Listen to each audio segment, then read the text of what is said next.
Hello and welcome to Little Things with Amber L.B. Swenson. I'm so excited to bring you a series of interviews that I recorded live at the Christian Leadership Experience in La Crosse, Wisconsin. It was put on by the Antioch Foundation, which some of you probably know as a philanthropic organization that funds lots of little projects by faith-based organizations, including us at Time of Grace.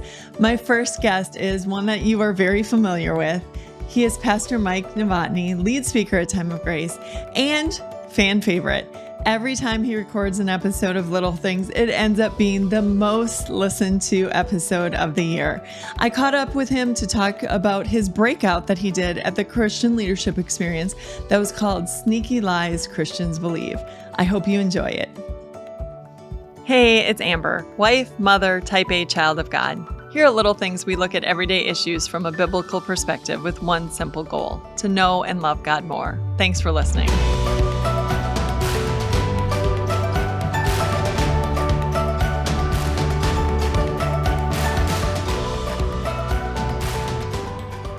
So sneaky lies are these little things that aren't totally true, but they're at least half true, if not mostly true.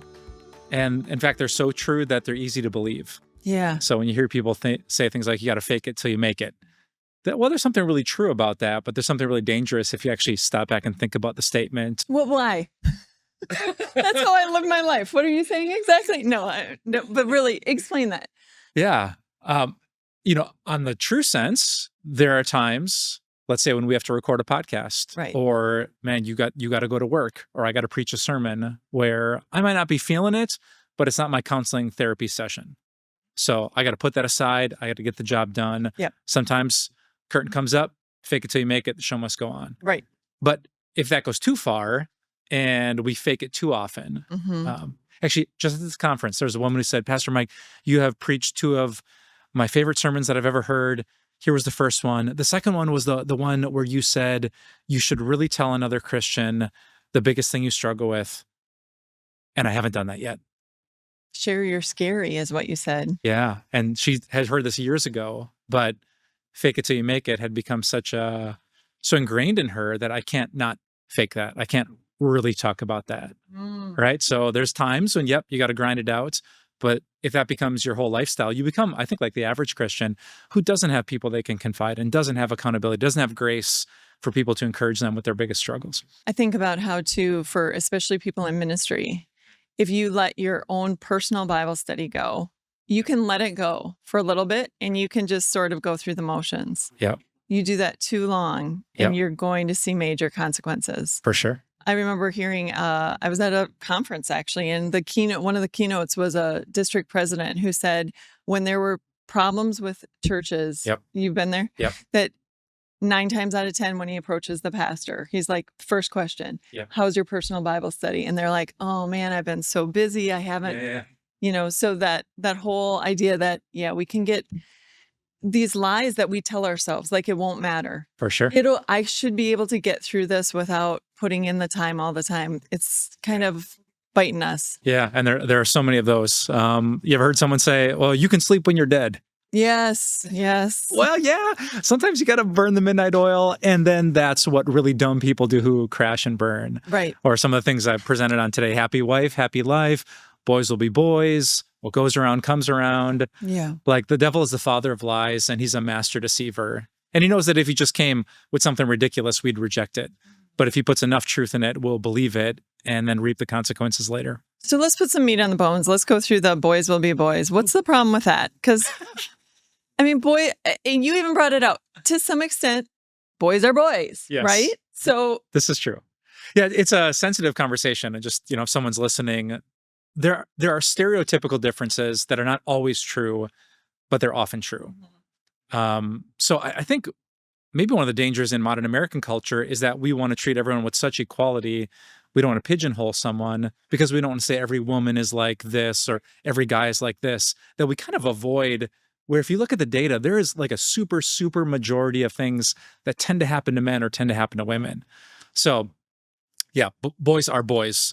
10 trillion of your cells are stamped female, where 10 trillion of mine are stamped male. In your body are hormones at levels that do not exist in my body, and that's going to make some differences between 100 women standing next to 100 men. Right. So examples, the average man has 10 to 20 times as much testosterone in his body, which will make him more competitive, more aggressive, more concerned with being dominant and first instead of collaborating with his neighbor. It will make him very susceptible to visual stimuli and very open, for better or worse, to risk-taking behavior. Yeah. So I didn't know this. 70% of broken bones happen among males. Why? Well, because they're climbing trees and they are swinging from things that they shouldn't. And, you see all those videos, the reels on Instagram, right? Yes, yes. The guys, like, yes, of course it's a guy doing it. Hold my beer. I was talking to two teenage siblings, one male and one female. And I'm like, would either of you ever like jump off a shed into a backyard pool? And the girl just shakes her head no. Like, and why? And the boy says, I've done that. Exactly.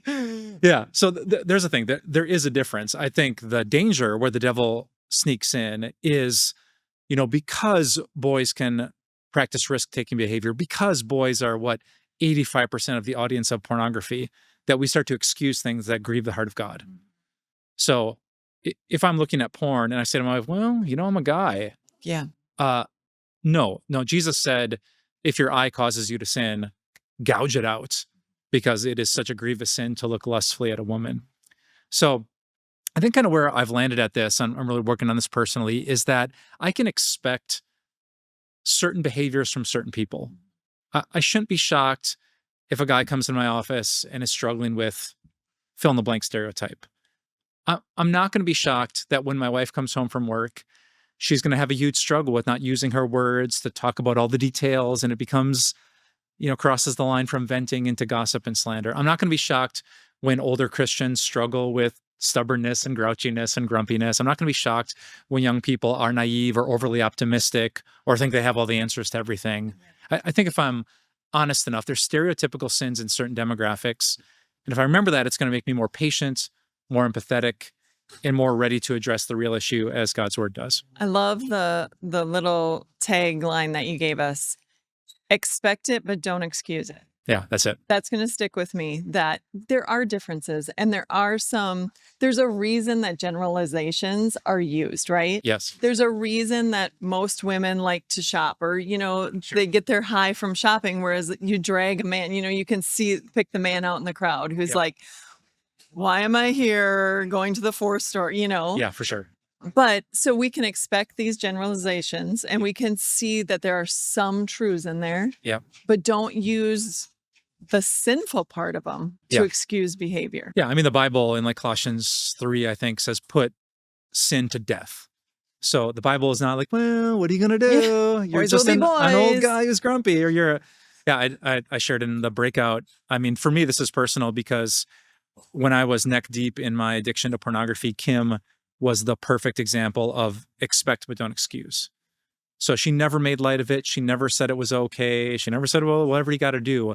But she would later, I didn't know this at the time, but she later told me that one of the reasons she was so approachable and gracious was because she expected in our world with all these screens that most guys probably would struggle with this.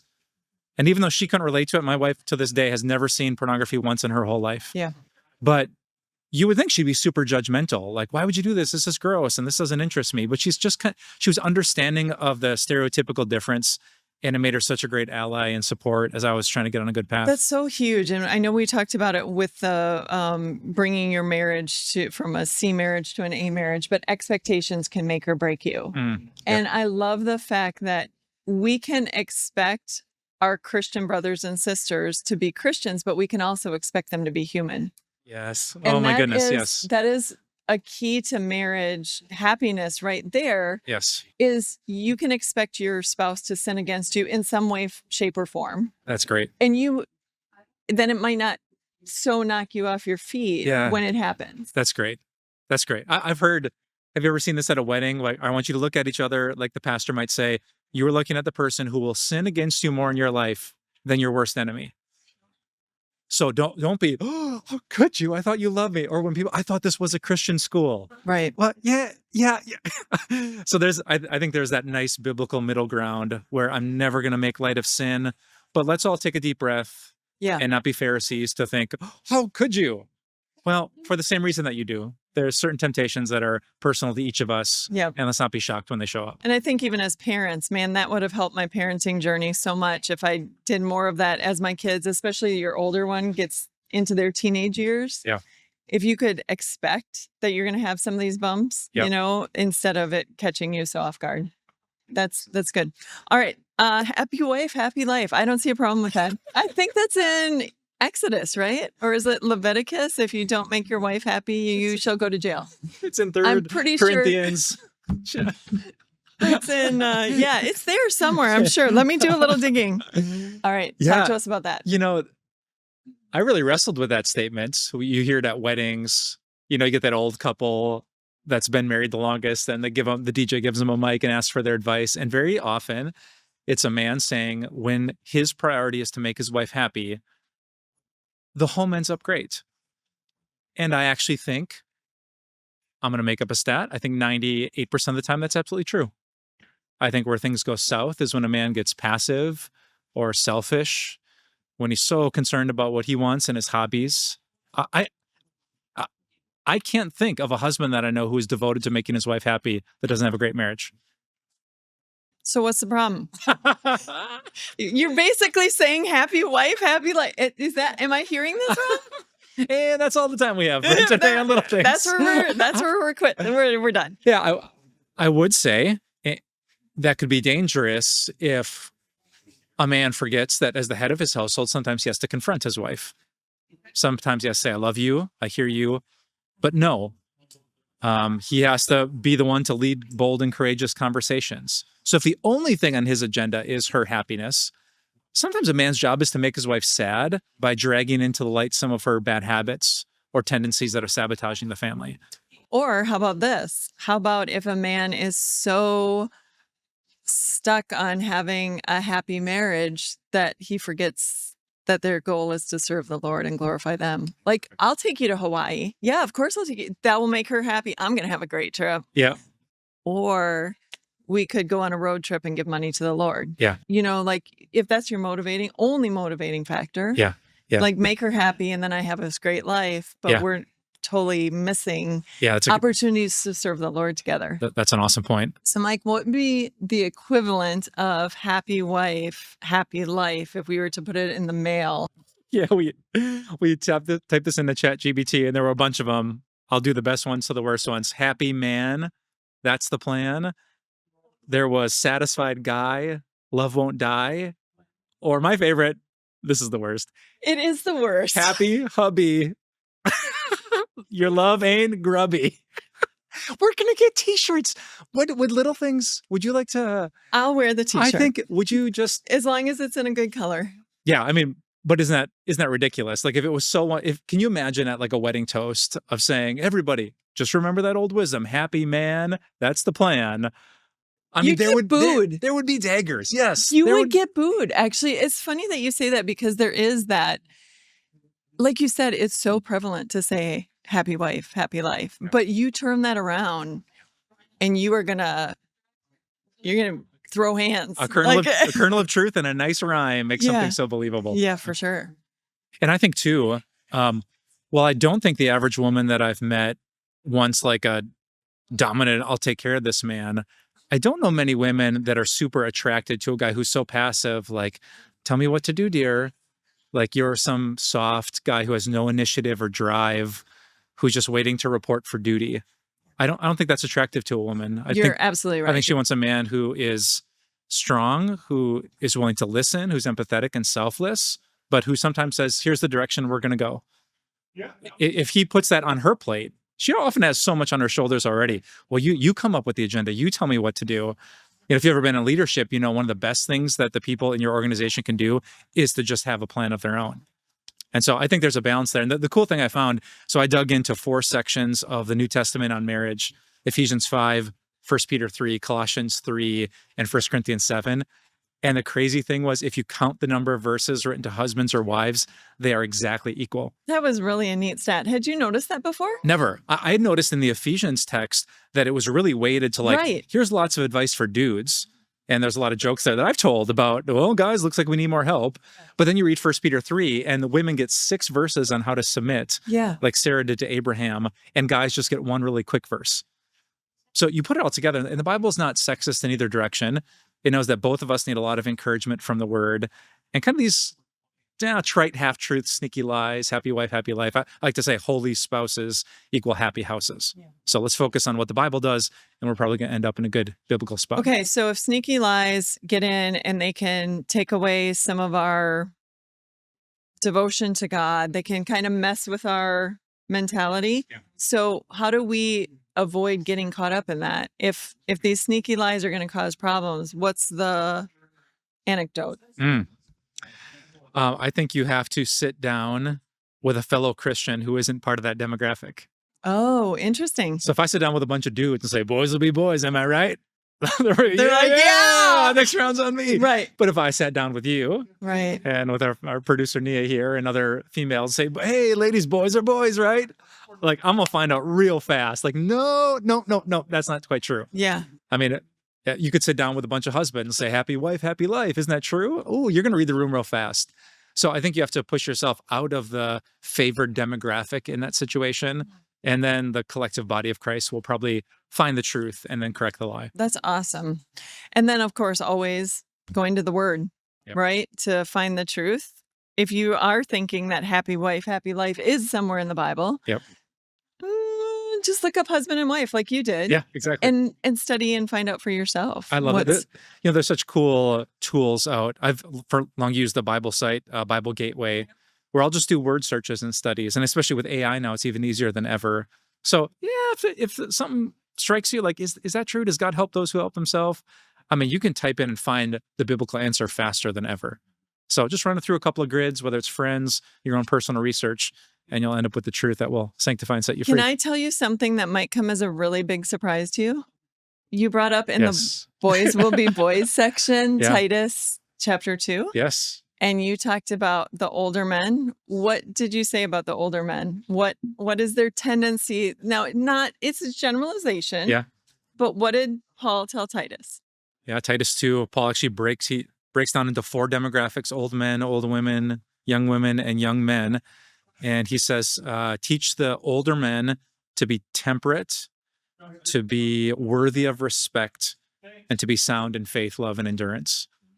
And it was so interesting to me. When I grew up, there was actually a movie called Grumpy Old Men. Right. And then there was a sequel, and the crotchety old guy. And I mentioned that in my ministry, by far, a super majority of my harshest critics have been older men. Uh-huh. The guys who will email, like find my email, and even if I don't reply, will email and write letter after letter after letter and copy and paste, and like they're all older guys. And then I'm like, I wonder if I'm going to be that guy. So you want to hear the interesting thing? I do. You know how there's that girl dad and boy mom thing? Yeah. I just had this discussion last night. I was with 3 women having supper. All of us do ministry. And this is the second time we've had this discussion because I brought it up again. All of us, hands down, have had older men who have been instrumental in our ministries, that have come alongside us, stepped in, helped us, and not just one. I can name 3 older men who made significant changes to my ministry along the way, mentored me, and every woman at the table said the exact same thing. Older men. So I don't know, because I had listened to your sermon on this, and I said, guys, what is your take on it? All 3 of them can name them without even hesitation, saying, so I don't know if it's like a older guy, younger dude, like grumpy man. I don't know. Isn't that interesting? That could be it. Or maybe there's just some really godly men who, by the sanctifying work of the Spirit, they listened to Titus 2, and they ended up temperate and worthy of respect. Yeah. So I don't think Paul is forbidding it. He's just saying, just like some older women aren't slanderous wine guzzlers, so there's older men that are just great mentors and encouragers. Yeah. Even though those are stereotypical temptations. All right, fair enough. Maybe I just deserved it all. Maybe, I don't know. Maybe it's me. There you go. It actually is you. Now we've come to the conclusion goes around, of the matter. Comes around, like they say. No. That is for another day. Anyway, so we are going to draw this to a close. Anything else about sneaky lies that you'd like to cover? Yeah, I love that we're talking about this. There's actually a whole bunch more that we built a sermon series around. We talked about fake it till you make it, boys will be boys, happy wife, happy life, family first, what goes around comes around. Just fascinating to unpack those, find the kernel of truth, and expose the lies so that people can walk in the light. I love what Jesus said, that the truth will set you free. He said that in the same chapter where he said the devil's the father of lies. So I think the reason we want to do the work to dig into it is it sets marriages free, it sets men and women free. When we feel guilty that we've messed up and sinned and wish we could go back because we believe the lie, the truth of the gospel sets us free. So the truth is a beautiful thing, so let's keep fighting for it. Perfect. This has been Little Things, because in God's kingdom, the little things are the big things.